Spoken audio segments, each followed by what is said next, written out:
The coronavirus could be with us for a while. Scientists say a vaccine will only be able or be available in over a year's time.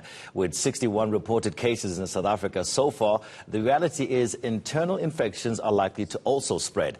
The big question is, are you preparing for it and are you able to actually adapt? To expand on this, I'm now joined in studio by scenario planner and futurist Graham Codrington. Graham, good morning. Good to have you with us. Morning. Okay, let's start off. I've been watching some of your messaging online, and you're saying, firstly, we must not panic.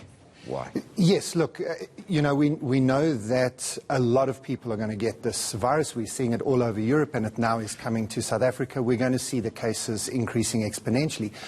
But don't forget that about 90% of people will recover without even feeling that ill. Half the people who are getting it don't even know they're getting it. They're not that ill at all. Yeah.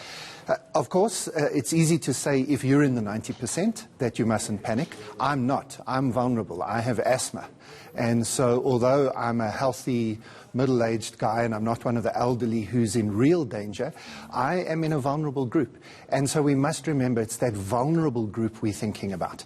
You might be fine if you get it. I'm probably not going to be, and my mother and elderly relatives are definitely in trouble. So don't panic, but definitely listen to the advice. It's important. Okay, also another vulnerable group has got to be your blue-collar workers who have to go home, who can't, like you and I, stay at home because we have the luxury to do so. Maybe we own the business or whatever it may be. And also, when it comes to the way they travel to work as well, they're very, very vulnerable, aren't they? Well, this is one of the things I've been trying to get across to people in the last week or so. We've only really seen this virus affecting rich countries so far. And we are probably going to be the world's first poor country. We are both rich and poor. We've got first and third world combined. And as it comes to South Africa, it's easy to give advice. Self-isolate and take 14 days off work if you can. I don't know if you can work from home. I can a little bit, but most of my work has been cancelled because it's conferences and speaking to groups of people. Yeah. But we can probably survive. What about the security guard, the taxi driver, the people who are cleaning our offices? What about people with no jobs and who don't have access to sanitation? And I think we have to really be thinking carefully that in the next few weeks we're going to have to really, as the President said last night, come together as a nation. Those with resources absolutely have to have those who can't.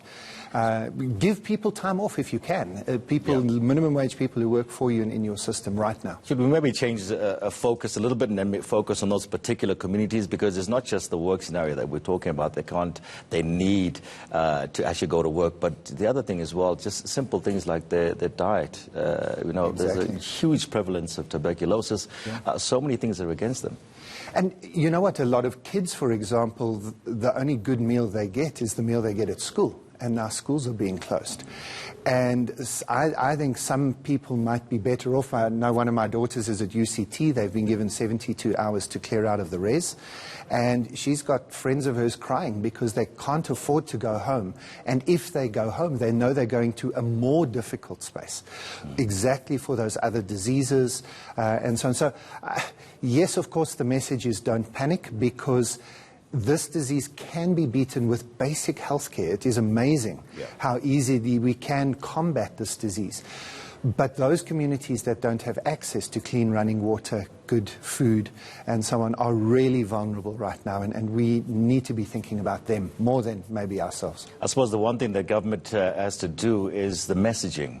Yes. Has it been correct so far? I think so far so good. I've been very impressed with the way the government has responded, not just the President's message last night, which I thought was on point. I don't think they could have done much more earlier, and I'm not sure they can do much more than they're doing now. Yeah. In other words, I think so far so good.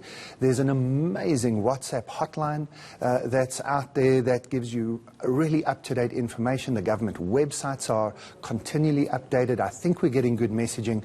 Now it's up to us. We have to listen and respond and change the way that we live and work. So you're a futurist, and you're saying this virus is here with us to stay. Which, in the intro there, I was talking about the fact that we may not have, we're not going to have a cure for this thing, for a year at least. A year at least. How do you see things panning out as a future? Look, I think we have to recognize that we've woken up in a world where coronavirus now exists as a thing. And I think in a year's time we won't be that scared of it. You and I, we've each had flu sometime in our lives. Mm-hmm. It is a deadly disease, flu, unless you know what it looks like and get the medicine. And we have the medicine and we get it. And we even have a vaccine in advance. We're going to have that for COVID-19 within a year. But it's this next year that's important. Mm. I don't think we can contain this, but we can delay how many people get it. Okay, one of the quick things you say, just quickly, is that when you feel you have those symptoms, don't go to the doctor's office, don't go to your doctor. Why do you say that? Well, you are going to be spreading it. You see, that's the problem right now. We know of it's 61 cases as we speak now, but there are already thousands of people who have it, and that's the problem with this one. It's that 14-day incubation period. Yeah. By the time you feel you've got it, you've already spread it to hundreds and thousands of other people. So if you feel a little bit fluey, phone your doctor, or if you feel worse than that, phone the national hotline. They are, in fact, remarkably responsive. All right. Good chatting with you. Thank you so much. Scenario planner and also futurist Graham Cordington. Just saying, listen, don't panic. I suppose the human race has been through a few of these pandemics in the past. Now, here's